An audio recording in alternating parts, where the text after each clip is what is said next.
Hello and once again welcome to Lightning TV, brought to you of course every week in association with njdphoto.biz. Now once again on Saturday it was a home game up at the Coventry Sky Dome. Of course this week's visitors were Manchester Phoenix. Now they came into the game with a 100% win record for the league so far this season. Now did Lightning do it? Well, we can go and check out the action in just a little bit, but before the game I caught up with one of the guys from Phoenix TV to get his views. So hi, here we are at the Sky Dome once again in Coventry, a home game once again for Milton Keynes Lightning. Tonight's visitors are high-flying Manchester Phoenix, and I'm very happy to have from Phoenix TV, it's Tambo up here in the gallery. Hi mate. Good evening, nice to be here and nice to see you getting it going. It's a long hard season without a rink, so keep it up all season boys. I'll tell you what, it must be a good trip for you down here, because it's only 6 months ago now since you had these celebrations of the playoff, winning the playoff final. That's right, and if you look, we're in the same block. I did notice that earlier. My last vision from the playoffs back in April was you go jumping up and down like a maniac as the final buzzer went, and then running down the stairs here, and I think you went on the ice later, didn't you? Yeah, we did a bit of Phoenix TV, but oh, what a marvellous win. You guys, you know what it's all about, winning it. So it was our first time in the playoffs, and just unbelievable. And you started the season off, cracking start to the season, what, 6 games in, 38 goals for, 7 against. You're the team to beat right now. Well, we are. We're sitting on top, but nobody wins the league by the end of September. But I think we've made a good start. Tony's recruited well. He had a few changes to make by choice and not by choice. You know, we lost Tom Duggan to Guildford. He was always going back down south. Tough guy to replace, but we got Jack Watkins in, which has made a difference. Yeah, they're a close-knit guy. They're really up for it at the moment. The good thing from a Lightning point of view is that you've got Jacob Heron out there, and now Jacob suffered last season with an absolutely horrendous knee injury, and no matter where he plays, whatever shirt he wears, it's so good to see him out on the ice. Well, he's slowly fitting himself in at the moment. We were unfortunate that the line that he's on are playing really well to now, so he's having to fight for his place, but he's worked hard. He's a great guy in the locker room, and we're really pleased to have him. One thing's sure, it's going to be a cracking game tonight. Is these games against Manchester Lightning, they always are absolutely fantastic games, fast-paced as well. Well, they're always good games of hockey. You always get them trying to play hockey. I mean, yeah, you get the odd little bit and pieces. I mean, we had the trouble with Pyatt and Jameson before, but that's in the past. As long as Grant stays away from Tony Ann, you'll be all right. Yeah, I noticed one thing on Twitter and everything else. You're always giving Grant McPherson a lot of needle, but it's all light-hearted, isn't it? Of course it is. Grant's here to do a job. I like Grant and knows mum and dad fairly well as well. And yeah, it's what hockey's all about. Brilliant. Well, Tam, I'm going to let you warm-up's not far off finish now. I'm going to let you go up to the guys and make some noise. No doubt we'll catch you up probably after the game, but thanks for seeing us. Talk to you later. So many thanks to Tambo from Phoenix TV, of course. Now let's see how this week's visitors, Manchester Phoenix, line up. Number 2 is James Archer. Number 3 is Robert Schnabel, wearing the number 4 shirt, Luke Boothroyd.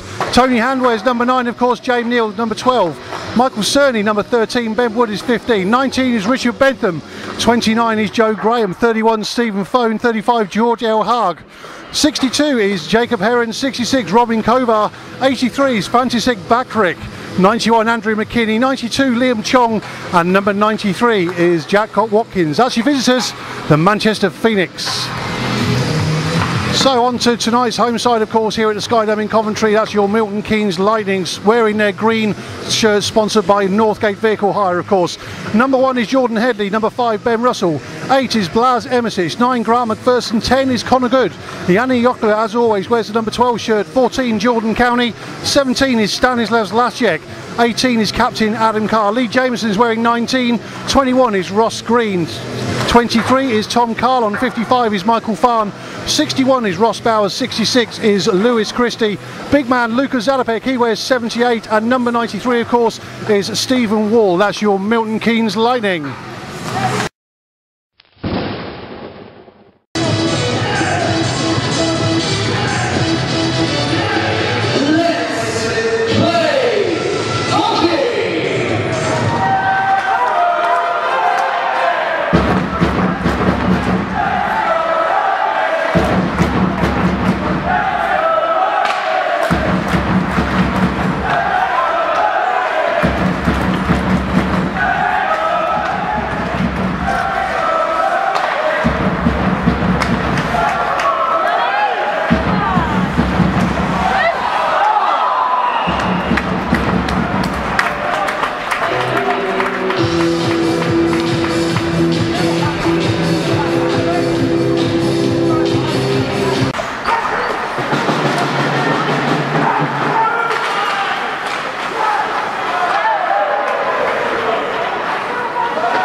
So 2 minutes call on MK Lightning, 2:09, time of 15:15.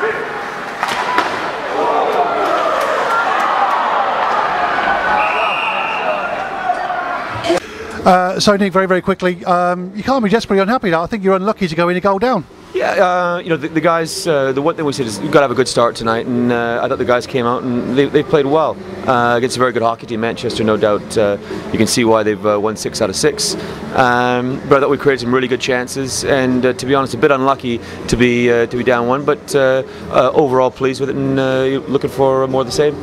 Certainly high tempo first period. You get more of the same second, third? Yes, a really high tempo. I mean, they seem to have shortened their bench quite a bit, which means we're not able to roll the lines as much as we'd like to, because you know, we've got certain matchups that we want against Manchester. But I'm pleased with the way the guys are playing, and I know you know, they're determined to have a good 60-minute game.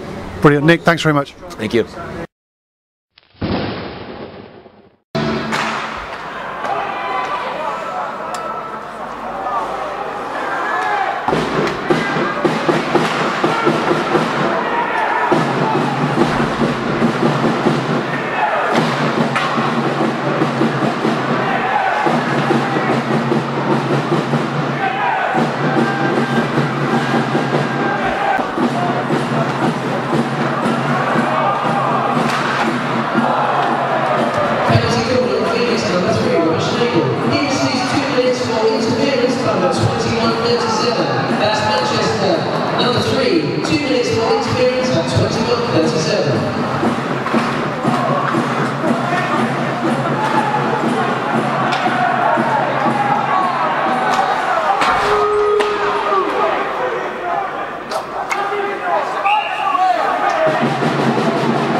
So that's Phoenix 9.62.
Well, a 3-1 loss on the night to what looks like the team to beat in the league this coming term. But it was a much better performance from the boys all the way through back on Saturday night. Now, after the game, I caught up with Lightning Captain Adam Carr to get his thoughts. It seemed like you deserved to get a little bit more out of that game, to be fair. Yeah, I think so, Chris. I thought we played pretty well tonight. We definitely created enough chances to get more out of the game. And unfortunately, we gave away 2 or 3 soft goals, which against a team like that is pretty disappointing because they're a good hockey team. But no, I thought we created enough chances and played well enough and worked hard enough to get something out of the game, so it's pretty disappointing. Seemed like when you come out of the first period, both teams were certainly going at it. That was a really high tempo first 20 minutes, and it looked like you're sort of wondering if, you know, can both teams keep it up right the way through to 60? And you certainly did that. I mean, the last period there, probably 11 minutes of unbroken play. Yeah, no, I think you've got two of the top teams in the league playing tonight. They're certainly a good team, and I think we matched them. And yeah, I thought it was a good game all the way through, but like we said, a couple of soft goals we gave away. We didn't take our chances, and that's when you lose games. Certainly when you look at the result from last week against Basingstoke here, you know, there was a little bit more cohesion around the team tonight, and you can't help but feeling that maybe are you suffering a little bit from lack of ice time from having to travel up? Well, we don't want to make any excuses about that. We know what we've got this year. We got 1 training session a week until hopefully the temporary ice gets built, so that's something we have to deal with. It's no excuse. Last week I thought we were pretty poor, to be honest, all weekend. But tonight I thought it was the best we've played this year so far. Certainly the hardest we've worked. I thought it was a real hard-fought game, a good battle, and against 2 good teams. But yeah, so I think we're getting better, and we've still got a lot to work on. Like you say, it's tough. It is tough when you got one session. You got so much you cram into one thing. But like we say, that's no excuse. We just get on with it, and we'll get better. Yeah, I can see the guys disappointed again on the result tonight, and you know, like I say, on any other night you probably could have picked up just a little bit more. And I suppose it's a case really of now dusting yourselves off, and you got the travel down to Swindon tomorrow. Yeah, no, tomorrow will be a good game. It's a nice small ring. We'll put our heart out on. We'll have a good battle. We'll lick our wounds from tonight. Like I say, we had our chances. If we buried them, we'd be sort of smiling with each other. But no, tomorrow it's good. Tomorrow we'll put everything right. We'll go and have a good battle and get 2 points tomorrow. Brilliant. Well, I know it's disappointing for you, but like I say, you know, best you played all season so far is a case of building on that. And thanks very much for talking to us. Good luck at Swindon tomorrow. Thanks, Chris. Anytime. So many thanks once again to Adam for taking the time to speak to us after the game. Now, man of the match on Saturday was Yanni Jokila, who certainly seems to have been working hard in his fitness during the summer and has started the season very, very well. Now, Lightning went down to Swindon looking to put things right for the weekend on Sunday, and indeed they did just that by beating Wildcats 4-3 down at the Link Centre. Goals from Yanni Jokila, Ross Bowers, Adam Carr and Tom Carlon sealing the victory there. Man of the match on Sunday night for Lightning was the ever impressive Ben Russell, who certainly looks to have settled in well since joining Lightning during the summer. So now let's go and have a look at the rest of the weekend's results and see what that does to Sunday night's league table.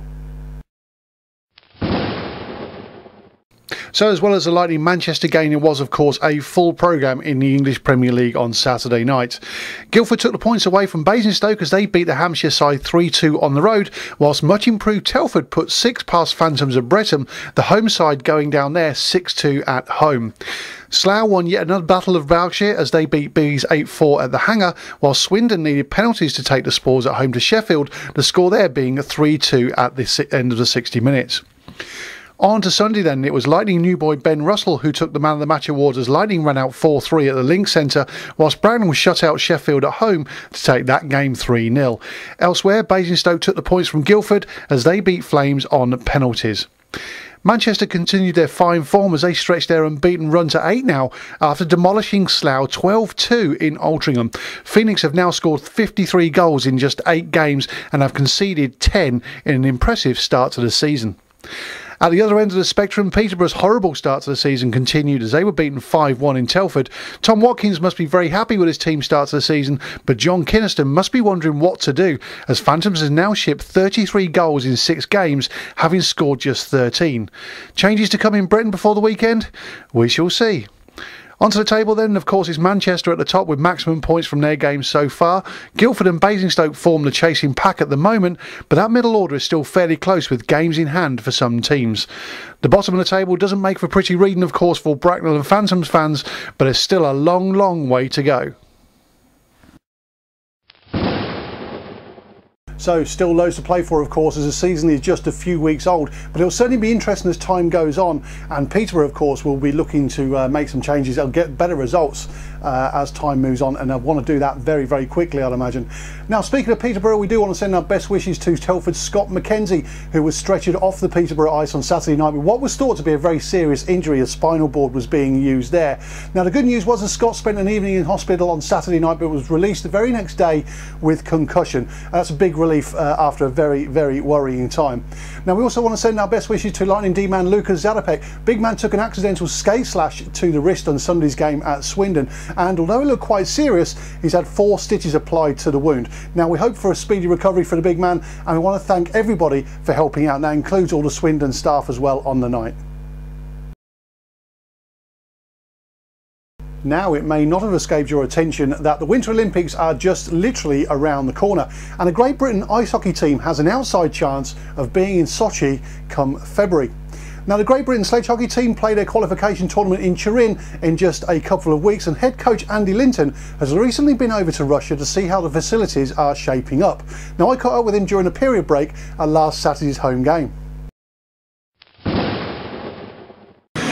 So we're in the second break here at the Sky Dome this evening. The visit, of course, Manchester Phoenix, and I'm very lucky to have in front of me the head coach of the Great Britain Paralympic team, Andy Linton. Now, Andy, over the last few days, you've literally just come back from a trip to Russia in preparation, I guess, for your qualification potentially for the Olympics. Yeah, I got given an opportunity to go to Sochi and have a look around the Olympic and Paralympic Park. Looking into the mountains, looking at the facilities, what the athletes will sleep in, their accommodation and everything like that. We got a little bit of a sneak preview going into the opening game stadium that will host a load of football in the future and everything, but the opening ceremony, amazing place. Yeah, very, very good. We also got to stand on the Formula 1 track for next year as well, so the whole experience was really good, but it was more about us trying to understand what we're going to need to do once we qualified to get there, sort of bit of a recce, all the types of procedures and everything that we need to go by and everything like that. Yeah, and that's kind of, you're not quite there yet. You had you won medals back in March for, was it pre-qualifiers? The World Championships in March was Pool B World Championships. We finished bronze medal in there, beating the Estonians 3-2, which then allowed us to go through to the Paralympic qualifiers in Turin in 2 weeks' time. We got to finish in the top 3 there, and if we get the top 3, then we go through to Sochi, to the Paralympics. So it's Sochi's a bit of a bonus to us. So, but everyone's working hard. We got training here at the next weekend. So hopefully we'll have a little bit of a demo here, and hopefully get some see the Lightning fans can see a bit of a GB Sledge demo. So. Yeah, because I know the guys train sometimes after Lightning have been on, and as you say, next weekend is your last training session before going into the qualifiers. But going out to Russia and seeing the buildings, like you said, I've seen some of your photos that you put up on Facebook and stuff like that. Boy, oh boy, that's got to give you such a goal. And I know you're not getting ahead of yourselves here, but what a goal to have. No, I sort of went out there, sort of. It was hard to sort of describe, really. I went out there knowing that I've still got a job to do here and get into Turin, but it's sort of me going to the ice rink because I'm just like a kid in a toy shop, really, to be honest. But it allowed me to see what good to do. I got some photos to sort of motivate the players, and everyone's motivated. Everyone has a belief that they can do the job, and yeah, we're confident, and that's all I can ask. Everyone's worked hard to do what they need to do, so yeah, we're looking forward to it. And it's a great sport now. Sledge hockey's, come on leaps and bounds over the last couple of years. There's a league in Britain here. Quite a few teams are playing. You've got Peterborough and places like that. They've got teams coming up. So the guys in the GB squad, and I've seen them train. They might be on sledges, but they're no slouches, are they? They're damn good. We have a little agreement with the league that each GB player can train wherever he likes with whatever club, and they put the hours in and train, and the speed and the shot speed is ferocious. There's no love lost between some of these players. There's a full contact sport, and they all love it. You know, the whole sport in itself has progressed tremendously in the last 3 to 4 years. Any game is a win or lose for anybody, really. There's no big, apart from the big three, you know, the Canada, USA and Russia, then everyone else can really battle for it for themselves. So yeah, we're looking forward to it. And the guys, as you say, down here next week doing a demo in between periods, which, you know, I'd certainly encourage anybody, even if they don't want to come and watch the game next week, and come and see this demo, because sledge hockey's got to be seen to be believed. Yeah, oh, definitely. You know, when I first got involved, you know, I was asked to do, Andy, do you want to come and help out? I was like, yeah, okay, I'll help out. And when you get involved, it's just the same as a normal able-bodied hockey. The skill that these players have got, and they've got 2 sticks, and they've got sometimes some of them are skating on 1 blade, and the skill is tremendous. So yeah, come down there next weekend, look for the second period break, and it'll be really good fun. Yeah, certainly well worth looking for. Andy, first of all, thanks for taking the time to chat to us. I know it's a long old journey and you're pretty tired. Yeah. Look forward to seeing you next week, and from everybody here at Lightning TV and connected with Lightning, I'm sure we wish you all the very best in Turin in the next couple of weeks. Yeah, thanks Chris. I'll certainly keep you informed of the results and everything like that. So yeah, it'll be good. Look forward to it. Thanks. Once again, many thanks to Andy for taking the time to chat to us during the period break there. He'd done a lot of travelling the week before, and he was very tired on Saturday night. As you heard on the tape there, of course, the team will be at the Skydome this coming Saturday, and they'll be doing a demonstration during the period break to show exactly what they're capable of. And they're also going to have their last training session after the game as well. So it'd be great if everybody could give them a fantastic send-off from the Skydome on Saturday night as they get ready for that tournament in Turin, the qualifying tournament for the Olympics. Wouldn't it be absolutely fantastic if we can get a Great Britain ice hockey team into the Paralympics in Russia at Sochi next year? Now, GB also revealed the design of their new shirts, which you can see just by going to the Great Britain Supporters Club website. That's www.gbsc.co.uk, www.gbsc.co.uk. If you want to see those GB shirts, you'll also get a chance to order replicas as well. Okay, so now we move on to that point of the week where we get to look at your tweets and messages that you've sent in to us. So a message from Steve Dunnett on Lightning TV Twitter says he thought both performances were good. He says, I know we lost to Phoenix, so can't celebrate, but we gave a decent account, and had Tom and Zato put the 1v1s away, who knows. I thought Sunday was a good win in some adversity at a hard reach to win at. I think he means Swindon on Sunday night. Well, that's interesting, Steve. We'll have a look at those clips right now as we look at the 2 one-on-ones. Zato's just come out the box just here, takes the pass from the D-man, and looks a little bit undecided. Steve Fohn, of course, one of the best netminders in the league, guesses correctly and goes down to his left side, blocks with his left hand pad, of course. Look at it in slow motion. Zato, once again, he's come out the box. Fiona's just said he's just gone back to full strength, picks up the puck just on the halfway line, of course, and skates in. At that particular point, Steve doesn't know which way he's going to go, but Fohn sticks out his left pad, of course, and makes the block as well. All in all, a great save. It's always going to be tough to beat a netminder of the calibre of Steve Fohn. On to Tom Carlon's chance, of course, picks up the puck and gets the puck back again on the halfway line. He's one-on-one here with Fohn, and 9 times out of 10 you bet he's going to put that away. Stick breaks and he loses absolutely all power through that wrist shot. So once again, in slow motion, of course, puck comes out straight out of the defence. Brilliant pass straight onto the tape, of course, and at this point TC is away. He's going to score this goal. Stick gives way, as you can see there, and the puck does absolutely nothing, just dies on him, throws away the stick in disgust, as he must do, and carries on with the game. And Will O'Brien on the Lightning TV Twitter feed once again, he said Saturday showed why Phoenix are on top of the league. They deserve the win, but glad the boys got 2 points on Sunday. Yeah, I mean, the boys certainly picked themselves up, Will, after that defeat on Saturday, of course, and went down and got the 2 points from Swindon. SD Matthews on the Milton Keynes Ice Hockey Forum said, I thought it was a great match, much better performance on Saturday than the previous week, and against an unbeaten Manchester side who turned Peterborough over 11-0 and who went on to beat Slough 12-2 on the Sunday.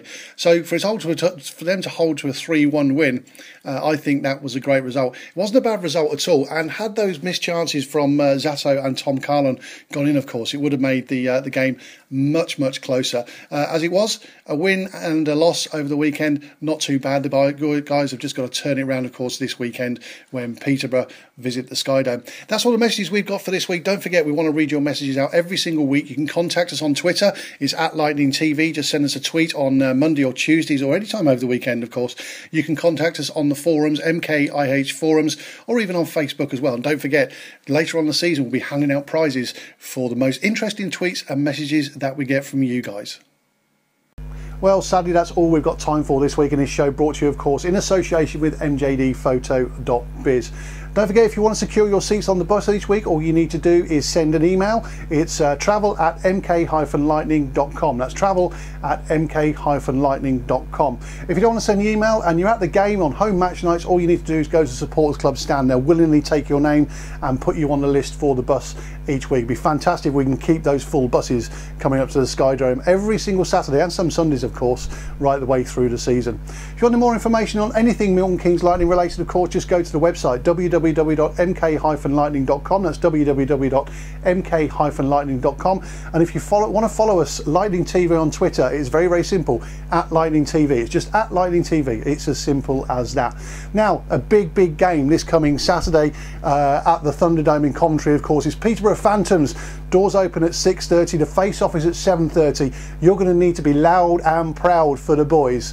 We'll see you there. Take care.